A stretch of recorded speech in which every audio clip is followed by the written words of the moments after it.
Enforcement directorate ED ने भारत के 10 जगहों पर रेड किया, जिनमें 6 स्थान बंगाल में थी और 4 स्थान वो दिल्ली में स्थित थी। और मुख्यतः अनूप माझी नामक व्यक्ति, जो कि इस कोल स्कैम में इन्वॉल्व है, उनके प्रेमाइसेस, उनके ऑफिस इत्यादि में रेड हुआ।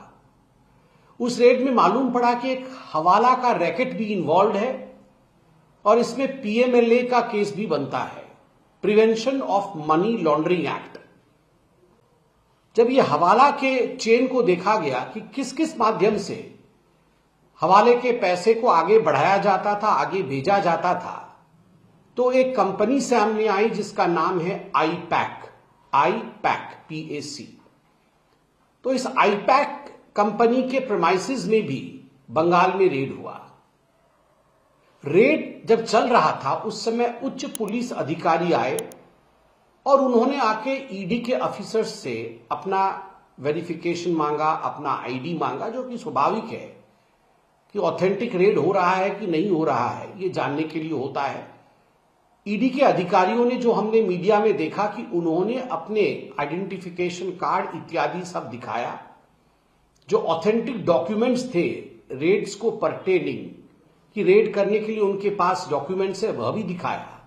और उसके बाद पीसफुली रेड चल रहा था कि अचानक ममता बनर्जी बंगाल पुलिस के साथ वहां पहुंच गई आईपैक के ऑफिस में, और खुद सबको धक्का देते हुए आईपैक के ऑफिस के प्रांगण के अंदर जहां रेड चल रहा था वहां वो स्वयं घुसी और उसके बाद वहां से फिजिकल डॉक्यूमेंट्स, कागज इत्यादि, इलेक्ट्रॉनिक एविडेंस जैसे पेन ड्राइव, लैपटॉप इत्यादि, और भी कई तरह के एविडेंसेस को उन्होंने अपने साथ ले लिया। आप जरा चिंता करके देखिए, शायद ऐसे वाकयात, ऐसा मैं कहूंगा दृश्य हिंदी फिल्म में भी आपने नहीं देखा होगा कि कहीं सीबीआई या ईडी की रेड चल रही हो और स्वयं मुख्यमंत्री वॉक्स इन, खुद मुख्यमंत्री अंदर आती है और आके एविडेंस लेके चली जाती है। प्रतीक जैन नामक व्यक्ति, जिसको आईपैक का सारा आइडिया है, जो आईपैक चलाता है, आईपैक के प्रीमाइसेस में रेड होता है और आईपैक के प्रतीक जैन जी के घर में रेड होता है, और दोनों ही जगह ममता बनर्जी व्यवधान करती है, इलेक्ट्रॉनिक और फिजिकल एविडेंस चुराती है और वहां से ले जाती है। बंगाल की पुलिस का इस्तेमाल करती है, प्रयोग करती है अपने मनसा को अंजाम देने के लिए। यह दिखाता है कि ममता हैज लॉट टू हाइड। ममता जी के पास ऐसे कई राज हैं जिनका वो खुलासा नहीं होने देना चाहती है। याद करिए, ममता बनर्जी जी के ही एक मंत्री, उनके कैबिनेट के ही कलीग, उनके ही एमएलए मदन मित्रा ने विगत वर्ष 2025 में कहा था कि ये पैक वाले, जो आईपैक को वो पैक वाला कहते थे, कि ये जो पैक वाले हैं ये बड़े भ्रष्ट हैं, यही हमें बर्बाद करके मानेंगे। खुद उनके नेताओं ने आईपैक वालों को भ्रष्ट कहा था।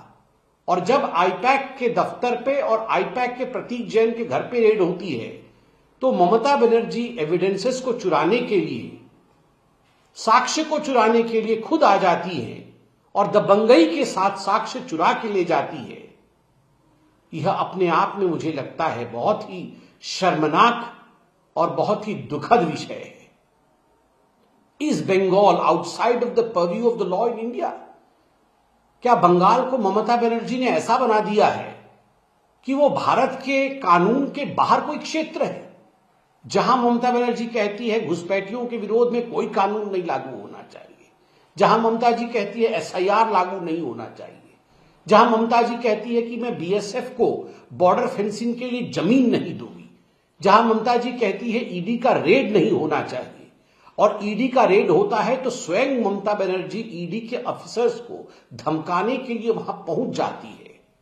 Is Bengal cut off from India?